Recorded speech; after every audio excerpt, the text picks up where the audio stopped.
Bonjour à tous, bienvenue pour ce 5e tutoriel. On abordera ici les boucles, on verra les règles de syntaxe à suivre et à quoi ça sert une boucle. Tout d'abord, qu'est-ce qu'une boucle? Une boucle, on pourrait considérer ça comme une série d'instructions qui va se répéter un certain nombre de fois. En fait, qui peut se répéter à l'infini ou qui peut se répéter jusqu'à ce qu'une condition qu'on impose à l'ordinateur soit vraie. C'est-à-dire que par exemple, si moi je veux demander l'âge de l'utilisateur jusqu'à ce qu'il le donne.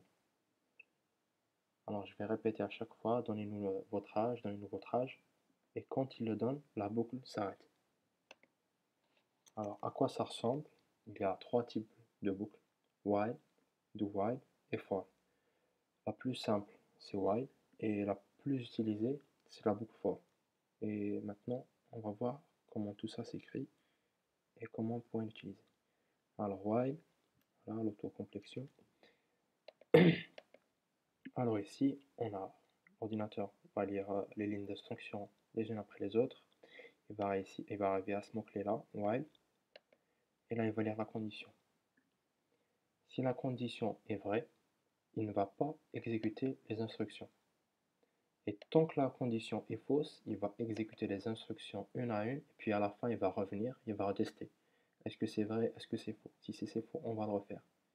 Et ainsi de suite, jusqu'à ce que la condition soit vraie. Alors, pour un exemple, pour voir un peu à quoi ça sert, pour ceux qui ne connaissent pas le PGCD c'est le plus grand commun diviseur. C'est-à-dire si j'ai par exemple 65 et 75 et je cherche un nombre qui les divise les deux, ça pourrait être 1 par exemple, mais si je veux le maximum, c'est-à-dire le plus grand nombre qui pourrait diviser ces deux nombres. Il y a une certaine démarche à suivre. Vous pouvez aller ici vers Wikipédia et ça s'appelle l'algorithme d'Euclide. Euclide il a vécu il y a quelques 3000 ans. Et il a compris comment on peut calculer le PGCD, c'est-à-dire le plus grand commun diviseur. Ça, c'est l'algorithme. Je vous conseille d'ailleurs de lire un peu. Il y a plein d'infos intéressantes. Pour ceux qui ne connaissent pas, il y a un algorithme ici à faire. Et si on fait ça manuellement, ça pourrait nous prendre une éternité. Alors, par exemple, deux nombres, le PGCD de 1071 et 2029. Bon, sur ce cas, c'est très simple, il n'y a que trois étapes à faire. Mais parfois, on pourrait refaire ce traitement des dizaines, voire des centaines de fois, et ça c'est juste avec les milliers. Hein. Si c'est avec un très grand nombre, c'est extrêmement lourd à faire. Alors au lieu de le faire manuellement, on va demander à un ordinateur de le faire. Alors on va déclarer tout d'abord nos variables et faire le reste. On va dire à l'utilisateur d'entrer ces nombres-là. Alors, entrée de nombre, B, on va sauter une ligne. Alors c'est des entiers, donc ça sera pourcentage D, et on affecte le premier à A ou à B, c'est comme vous voulez, hein. Ça change pas grand chose. Et le deuxième à B. Maintenant on va lire un peu l'algorithme, qu'est-ce qui se passe? Alors, on vient ici, A et B sont deux entiers naturels, ce qui est notre cas, non nul, c'est très important. Et A est supérieur à B, c'est-à-dire que la condition nécessaire pour effectuer tout ce traitement qui va suivre, c'est que A soit supérieur à B. Alors nous, on va utiliser les conditions que j'ai introduites plus tôt. Si vous ne connaissez pas, je vous conseille de voir mes vidéos. Else,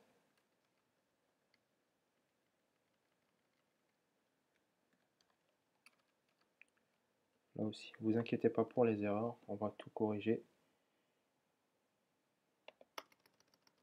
J'essaie de rendre le code un peu plus lisible en mettant des espaces, hein, pour voir où commencent les parenthèses. Alors, qu'est-ce qui se passe ici?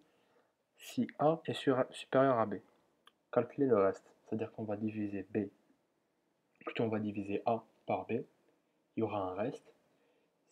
Et là, il y a un test. Si le reste vaut 0, alors le PGCD vaut B. Sinon, A prend la valeur de B, B prend la valeur de R. Ça a peut-être l'impression, j'ai peut-être l'impression d'aller un peu vite, mais vous verrez, c'est extrêmement simple. Il faut juste prendre connaissance de l'algorithme. Et puis là, il y a un autre test à faire, et ainsi de suite, jusqu'à ce que le reste vaut 0. Donc on voit bien qu'il y a un travail extrêmement répétitif. Ce qu'on va faire, est-ce que A est supérieur à B? Si c'est le cas, alors on va rentrer ici. Et nous, notre test, il dit, est-ce que R vaut 0? Alors on va tester R. Et dire, tant que R ne vaut pas 0, voilà ce qu'on veut faire.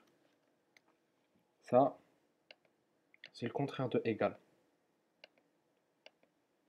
Voilà ce qu'on veut faire. Alors qu'est-ce qu'on va faire? On va tout d'abord diviser A par B. Et puis A prend la valeur de B et B prend la valeur de R. Le reste, c'est égal à 1 divisé par B, enfin le reste de la division euclidienne. Ça, c'est le symbole modulo, c'est-à-dire qu'on va diviser A par B et le reste va être affecté au reste. Et puis là, A prend la valeur de B et B prend la valeur de R. Alors A égale B et B égale R. C'est très important de suivre l'ordre des choses. Parce que si je mets B égale R, puis A vaut B, ça veut dire que A aussi vaudra R, et donc le travail sera caduque, ça ne servira à rien, quoi. Et là, c'est le cas contraire. Si A est inférieur à B, alors on va faire le même traitement, mais dans le sens contraire. On reste aussi, ça ne change pas.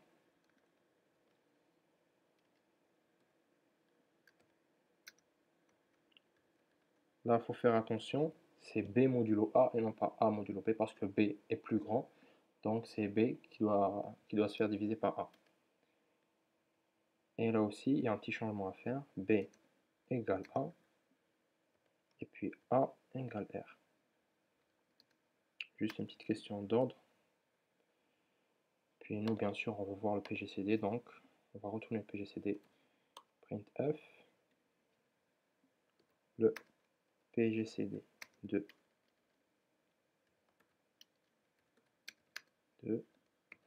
pourcentage D est égal PGCD de A et B vaut N. Bon, c'est pas la peine, on va directement mettre le PGCD est égal à N, parce qu'il y a un petit problème. Si je fais ça, il y aura un petit problème. Voilà. On va compiler et on va tester. L'erreur là devrait partir. Ah oui, c'est B. PGCD vaut B. On va compiler ça. Alors, entre les deux nombres, 45 et par exemple 25. Normalement, PGCD vaut 5 dans ce cas-là. Il y a un petit problème. Je pense que ici, c'est plutôt A et non pas B. On va retester et voir.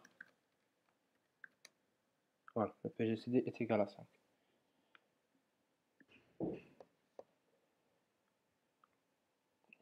Pourquoi A et non pas B? Parce que là, l'ordre a été altéré.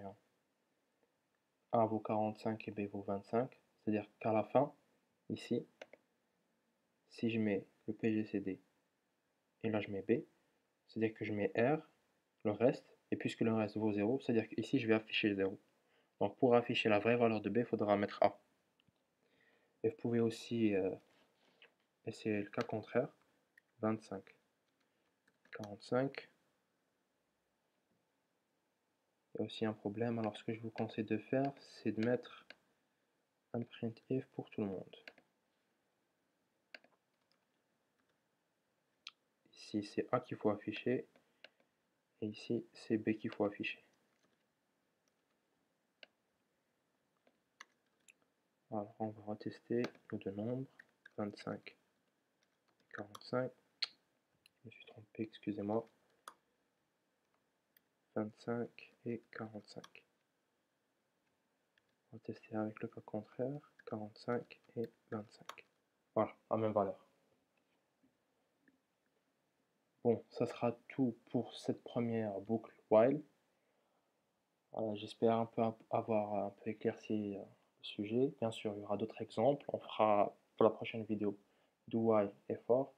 Et j'essaie d'apporter un exemple un peu plus concret que le PGCD, comment on pourrait utiliser ces deux instruments informatiques. Merci et à plus tard.